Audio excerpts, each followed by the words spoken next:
Bonjour tout le monde, Dominique Lamarre de chez Remax. Aujourd'hui, on va parler du trimestre. Donc, comment ça s'est passé en 2020, le premier trimestre en immobilier? Et puis, dans la situation actuelle avec le COVID, où est-ce qu'on s'enligne justement avec le marché immobilier? Donc, on va vous donner, en termes de chiffres, donner tout de suite des chiffres rapidement. Ce qu'on arrive à voir, ici, on a la comparaison de premier trimestre 2019 des ventes et des inscriptions sur l'île de Montréal. Et la même chose pour 2020. Donc, comparativement au trimestre numéro 1 de 2019, en 2019, on a eu 4 568 ventes lors du premier trimestre.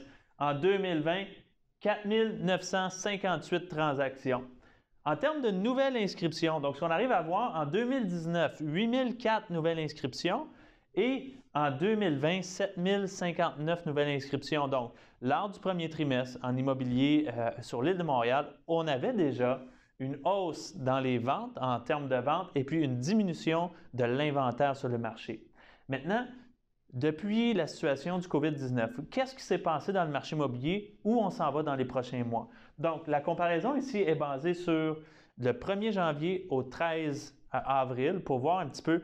On a eu le premier trimestre. Maintenant, il y a eu pratiquement un mois qui s'est écoulé depuis la fin du premier trimestre. Qu'est-ce qui s'est passé depuis l'annonce de la pandémie? Et puis, où est-ce qu'on s'en va? Côté vente, à jour, en date d'aujourd'hui, on a 5 232 ventes sur l'île de Montréal, comparativement à 5 544 en 2019. Pour les nouvelles inscriptions en 2019 à ce jour, on avait 9 390 nouvelles inscriptions pour 7 292 ventes. Donc, ce qu'on arrive à voir, c'est qu'on est encore plus ou moins sur nos chiffres pour l'année. C'est sûr que dans les prochaines semaines, dans les prochains mois, ça va changer énormément la dynamique, mais quand on regarde les ventes jour pour jour depuis le début de l'année comparativement à l'année dernière, on est seulement 5 % en diminution en termes de ventes comparativement à l'année dernière. Pour les inscriptions, par exemple, on peut dénoter une grande diminution dans le pourcentage de nouvelles inscriptions sur le marché en 2020. On va parler de 22 % de moins de nouvelles inscriptions sur le marché actuellement. Qu'est-ce qui fait en sorte qu'on a une aussi grande différence? Donc, j'ai pris les chiffres et puis j'ai seulement regardé le dernier mois, du 15 mars au 13 avril, pour voir à partir de où est-ce qu'on a commencé à ressentir les impacts sur le marché immobilier au Québec. Sur l'île de Montréal, si on regarde du 15 mars au 13 avril, les ventes dans le dernier mois, on a eu en 2019 pour la même date 2077 transactions et en 2020 pour la même date 1170 ventes, ce qui est une diminution de 43 % des ventes sur l'île de Montréal juste dans le dernier mois comparativement à l'année dernière.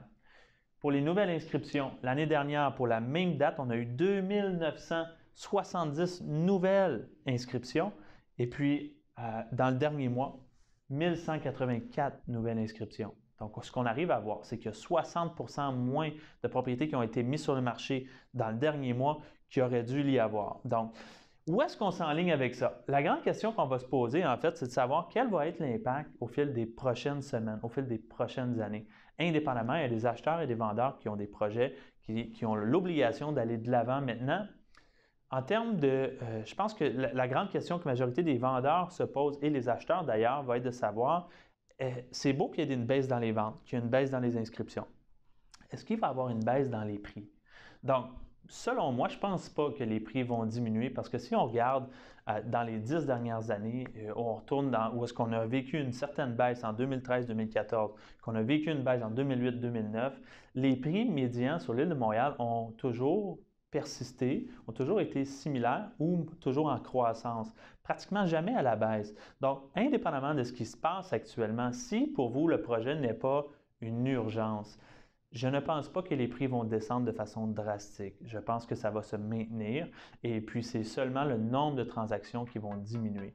Sur ce, je pense que ça vaut la peine d'étudier le dossier. Ça vaut la peine pour vous de vous positionner de façon stratégique par rapport à votre compétition basée sur votre projet à vous.